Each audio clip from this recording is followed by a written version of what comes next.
Subscribe to our YouTube channel and press the bell icon to get the latest updates.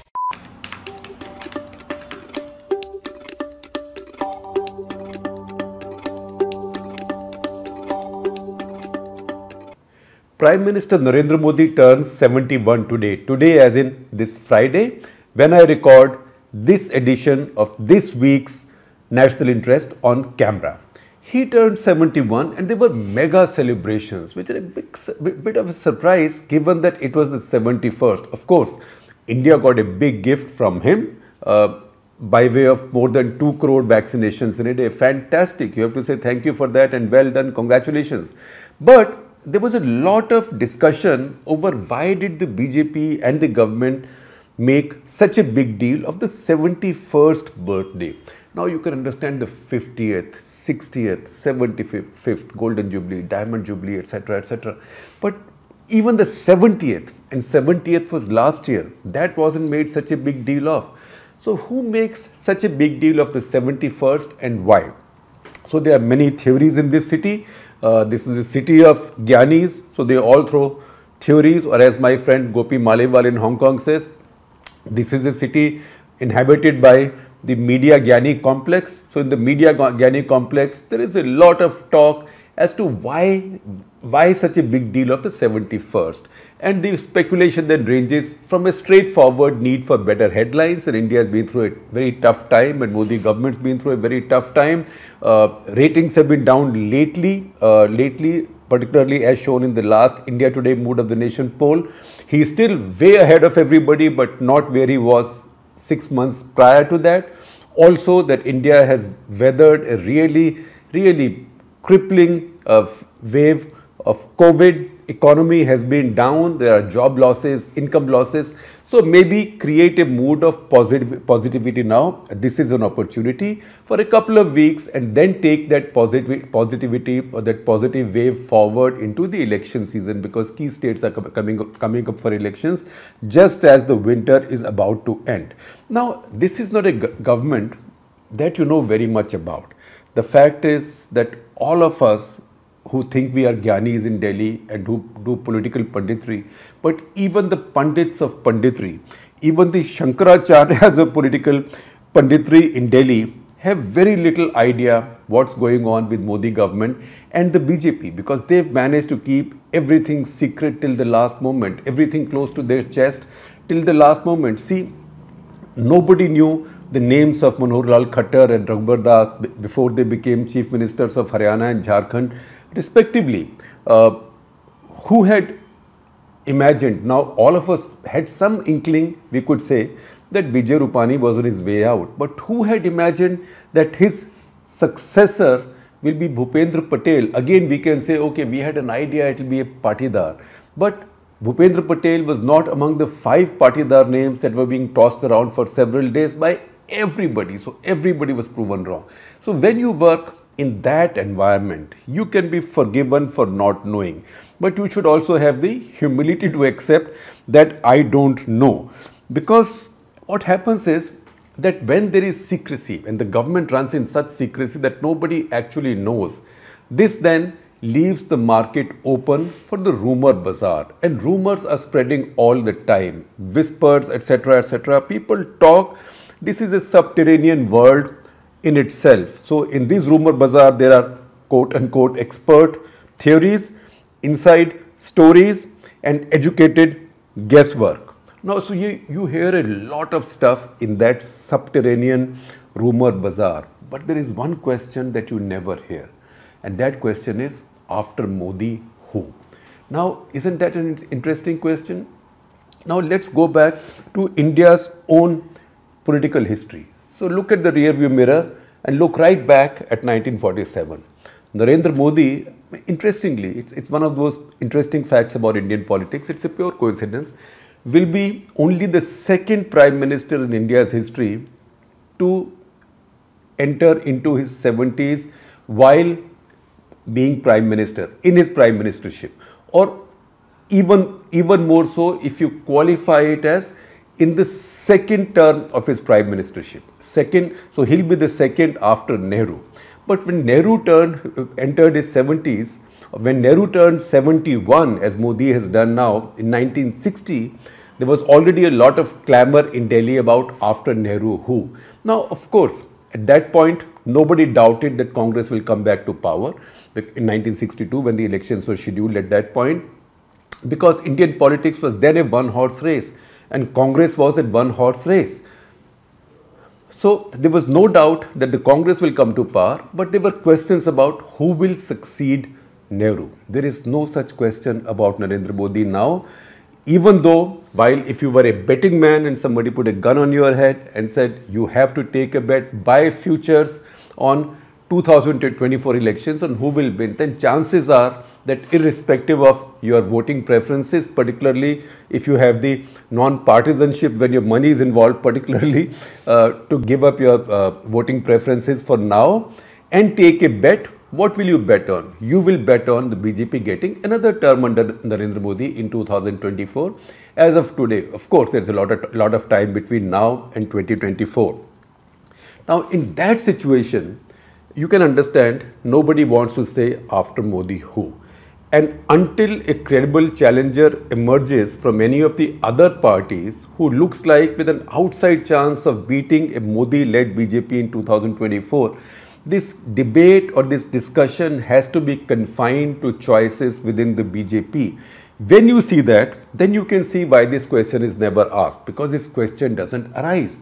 Because Narendra Modi is the only one who can take BJP to victory, because BJP has its base vote, but similarly Congress has its base vote. In India, you win. In any democracy, you win when you can get many more votes beyond your base vote. So you conserve your base and get a critical mass of other votes who are sort of middle of the road or people who keep their options open. Narendra Modi, his contribution to the BJP's victory is that he's taken the BJP to that base plus 15% level, and that's how the BJP gets a majority. And today it looks like there is no other leader who can do it. Now, there are similarity and differences, say between the Nehru situation in 1960-61 and between the Modi situation right now. After Nehru who, but nobody asks after Modi who. And these are quite easy to explain because first of all, similarities. The question then was not who from any other party. It was about who from the Congress party. So it's a similar situation here. That's why there is no discussion, no debate, not even whispers on who after Modi. Until Modi wants to rule the BJP, he can rule the BJP. Nobody can shake him in the BJP. But what happens if there is a BJP government after Modi? And can you conceive of a BJP government or a BJP after Modi? So once again, we don't know the future. We are not clairvoyants, but we know some facts. And one of the facts we know is that Narendra Modi himself has imposed an age limit of 75 on his party people holding public office. And that has so far been implemented strictly in every case. Similarly, Mohan Bhagwat has imposed the same age limit of 75 for holding any office for people in the RSS. In that situation, you would think that 75, that is when even if Modi wins his third term in 2024, he'll turn 75 4 years from now, which is 2025. That is within just over 1 year of his third term. What will happen then when he turns 75? No, there can always be a Modi exception. So don't count him out, and nobody is counting him out. But these are possibilities that you have to look at. Now we can see why nobody in the BJP is keen to talk about it. Because political parties now, not just the BJP, all political parties I would say, are now becoming cults around a personality or around a dynasty. That is true of all parties. At the same time, why do people come into politics? People don't come into politics to do philanthropy. People come into politics for power because they have ambition. So I always like to quote Om Prakash Chautala, the former Haryana Chief Minister, who's seen much in life, including jail, who once said famously that हम जब राजनीति में आते हैं तो हम धर्म कर्म करने या तीर्थ यात्रा करने नहीं आते. When we come to politics, we don't come for piety or we don't come on a pilgrimage. We come for power. हम सत्ता के लिए आते हैं. We come for power. So once people are in politics, you cannot fault them or you cannot judge them for also thinking about their future in power. Mera kya hoga as time goes ahead? So I'm sure people in the BJP also are thinking. Now, once again, we are not astrologers. We cannot read the future. We interpret politics by seeing evidence, seeing visible evidence, and showing it to you. So what is the evidence that we see right now? Now survey the A team of the BJP under Narendra Modi, and we know who belongs where. We know where Rajnath Singh is, we know where Amit Shah is, we know where JP Nadda is, etc., etc. We know all of them. And now that is the easy part of looking at the BJP. The other thing that we can see on the ground and which we can show you is that the RSS today is at its weakest ever with the BJP in power in Delhi. Because this BJP does not need the RSS. This RSS needs Narendra Modi and the BJP because he gets the votes. It's not the RSS. RSS may organize the booths and do ground level campaigning and organizing, but they cannot get the votes. They cannot get the votes beyond their base of about 20%. But Narendra Modi takes the 20% to 35% plus, and that is the majority in India in the first past the post system. So the RSS is at its weakest in the sense that it no longer has a veto on who will get the key jobs in the government. That is now up to Narendra Modi and Amit Shah. Now that said, let's take a close look at some events that took place last week. So just in the 48 hours that when Modi and Amit Shah were turning Gujarat inside out, when they were bringing about such a big change in Gujarat, who stole the headlines? Headlines were stolen by Yogi Adityanath in Uttar Pradesh. And what did he do?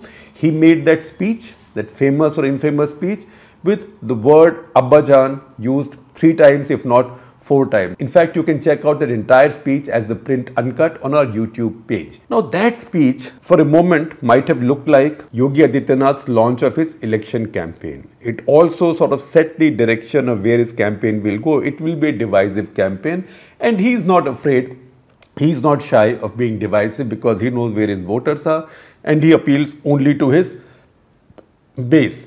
Now, names bigger than Yogi Adityanath might have said things more risque than this Abbajan reference. So let's leave it there. Let's not delve too much into it, and too much has been written about it or said about this already. Ask yourselves one question. Which Chief Minister in India spends more than everybody else on his own publicity? Now you might say UP is the biggest state, so you will expect the UP Chief Minister to do so. But you can add Arvind Kejriwal, Mamata Banerjee, Uddhav Thackeray, right? And maybe any other Chief Minister that you want to add, and Yogi Adityanath would still beat them 3:1. So that is the level that he's building his own image and his own personality cult. In fact, he's the only other leader in the BJP today who's daring to build his own personality cult, and that's a very important political pointer that we cannot miss. Now look at the way, if you live in Delhi or if you visit Delhi, see how Yogi has plastered all of Delhi's wanted bus shelters. Delhi's bus shelters, as in any metropolitan city, bus shelters are a wanted site for advertising. See how he has plastered Delhi's bus shelters with portraits of himself with Prime Minister Narendra Modi. So he's somebody who's promoting himself with pictures of Narendra Modi in the capital city, not just in bus shelters. I see these hoardings come up in parts of Lutyens Delhi, also in the diplomatic enclave. I spotted one right next to the Leela Hotel in Delhi in diplomatic enclave. So these are being put up at crucial places. You might say that this is perfectly legitimate and necessary, money well spent, because a lot of people from UP, particularly from Ghaziabad, Noida, etc., come to Delhi to work here. So these are commuters from UP and voters in UP. So why shouldn't he reach out to them through his own advertising in Delhi? But the fact is, so do a lot of commuters come from Haryana. Would you ever imagine Manohar Lal Khattar putting up hoardings of his own to build his own cult in Delhi, and also hoardings of his own sharing space with the Prime Minister in Delhi? You can imagine no such thing. Now all of us in the commentariat, on the left, right, and the center, and the unhyphenated ones like us at the print, there is one thing we all agree on, and that one thing is that BJP now is as much of a high command run party as the Congress party was at Indira Gandhi's peak, if not even more so. Everything this High Command wants to do, they can do anywhere. They can appoint anybody as Chief Minister, they can remove anybody as Chief Minister, they can bring anybody into the cabinet, they can drop anybody from the cabinet. Nothing happens. But see what happened to A.K. Sharma. A.K. Sharma is a former civil servant, a former top civil servant, very close to the Prime Minister, a confidant, a trusted officer of the Prime Minister's. Prime Minister sent him specially, the High Command sent him specially to Uttar Pradesh with some purpose, with some mission in mind. But what's happened with him? Since he's gone there, he's cooling his heels. He's cooling his heels. He never got a ministry. Initially, speculation was he'll become Deputy Chief Minister and UP government is not running well. And also that it's the High Command that's trying to sort of assert its preeminence over this state government as well. But that didn't happen. He's right now just floating around, and he's been given the consolation prize of being a vice president of the BJP in the state. A vice president, not the vice president. And is it a consolation prize? You decide, because he's one of the 17 vice president. Actually, the 17th rubbing shoulders with 16 others. Beyond that, he's been given nothing. He's spending his time meeting intellectuals and things like that. No other chief minister of the BJP would have dared to do this. If you sat in front of Shivraj Singh Chauhan, who's a fourth term chief minister in Madhya Pradesh, and suggested something like this, he'll kick you out of the room and maybe spray Ganga Jal where you were sitting to decontaminate the place, because how could you utter such impure and dangerous thoughts in that place? But Yogi Adityanath has been able to do that. In Gujarat, Narendra Modi and Amit Shah, that is the BJP High Command, could change the entire cabinet, lock, stock and chief minister. Everybody, right? Everybody, just like that, and that too secretly without anybody knowing. Can they make two changes in the UP cabinet? In UP, the cabinet is chosen by Yogi Adityanath, portfolios are chosen by him, and more importantly, all the powers rest with him. So these ministers have almost no powers. You talk to any of his ministers and they will tell you that. So what's happened is that Narendra Modi invented the Gujarat model. That Gujarat model basically was a strong chief minister, like a one-man rule, with some trusted political commissars around him, and then trusted, efficient civil servants, or bureaucrats as they are called, though I prefer not to call them bureaucrats or babus, civil servants, and through them run the state government. That worked beautifully for him. He won 3 successive elections with that. So he has imported that model or transported that model to Delhi, and that's how central government is also being run.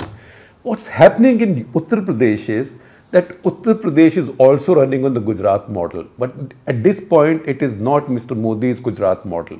It is Yogi Adityanath's Gujarat model. So he also has a cabinet of ministers with no power, very highly empowered civil servants who he handpicks and who he is chosen, and he gets his stuff done through them, and he controls all the power in the state. But as I said earlier, this is not a state where the Gujarat model is controlled by the original founders of the Gujarat model, who now constitute the BJP's high command. And Yogi's got the smarts. Yogi is not naive. So even when he made that Abbajan speech, he did so with Narendra Modi's much larger than life portrait playing in the background constantly. So he can say all these things. He made several references to Manniya Pradhan Mantri Narendra Modi ji and very fawning references. So he's quite clever. He can do those things. At the same time, when it comes to headline hunting, he can beat anybody in the BJP, including, if I may say so, Tejasvi Surya, because he can say things that others would be shy of saying, particularly when the cameras are there. Now, for removal of ambiguity, let me underline the fact that nobody is going to challenge Narendra Modi. He can rule the BJP for as long as he wishes, which will be for as long as he's the one getting the votes for the BJP. So he's not going to be challenged.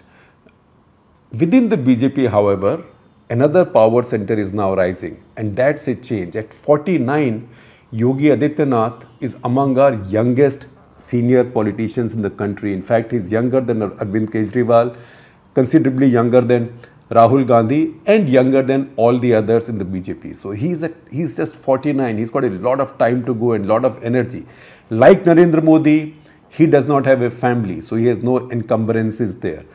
He's not from the RSS, but at the same time, he now enjoys a wide appeal in the BJP RSS's base. Now, base is very important. So, it's not as if he's going to challenge Narendra Modi within that base, but after Narendra Modi, he is the person who's most popular in that base, and that is what also came out in the latest India Today Mood of the Nation poll results, which showed that after Narendra Modi, he is the most preferred candidate for Prime Minister of India among the BJP's voters. Now, Prime Minister Modi is way ahead of him, but yet he is the number 2 ahead of all other BJP leaders, which is a very important factor. That's the reason I say, for all these reasons, that a new power center is now rising in the BJP, because the BJP base adores him more than anybody other than Modi, even though he himself is originally not from the RSS. And he's not a satrap who's waning like Yediyurappa. He's a satrap who's rising. And that's why his presence in the BJP has now become larger than life, whether you like him or not. So Yogi is no pushover. In fact, he's got his high command in a tough situation. If he doesn't win next year, it will set back the party's prospects in 2024. If he wins, it will be seen as his win as much as the high command's, because he'll be his own star campaigner. And that will have consequences for the BJP going ahead.